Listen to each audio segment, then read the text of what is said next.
भूतिया देशभक्त फौजी। एक डरावनी कहानी।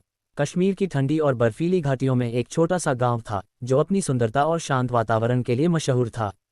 लेकिन इस गांव के बारे में एक डरावनी कहानी भी प्रचलित थी। वहां के लोगों का कहना था कि रात होते ही गांव के पास स्थित पुरानी चौकी के आसपास एक फौजी की आत्मा घूमती है।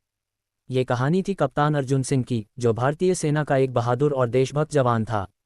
कुछ साल पहले दुश्मनों के साथ एक खतरनाक मुठभेड़ में कप्तान अर्जुन ने अपने कई साथियों के साथ जान की बाजी लगा दी।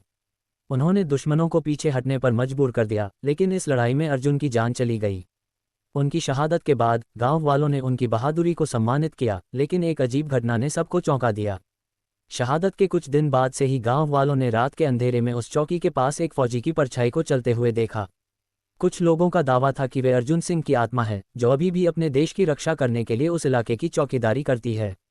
अक्सर गांव वाले सुनते थे कि रात के सन्नाटे में कदमों की आवाज़ और हथियारों की झनकार सुनाई देती है। एक रात गांव के कुछ नौजवान इस कहानी की सच्चाई जानने के लिए चौकी तक पहुंचे।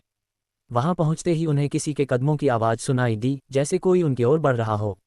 अचानक ठंडी हवा का एक झोंका आया और उन्होंने धुंध में एक सैनिक की आकृति देखी जो हाथ में राइफल लिए खड़ा था। वे घबरा गए और भाग खड़े हुए। कहते हैं कि अर्जुन सिंह की आत्मा अपनी देशभक्ति की भावना के कारण आज भी उस चौकी की पहरेदारी करती है। ये कहानी गांव में पीढ़ियों से सुनाई जाती है और आज भी लोग वहां जाने से डरते हैं। भूतिया फौजी की ये कहानी देशभक्ति और डर दोनों का अनोखा मिश्रण है।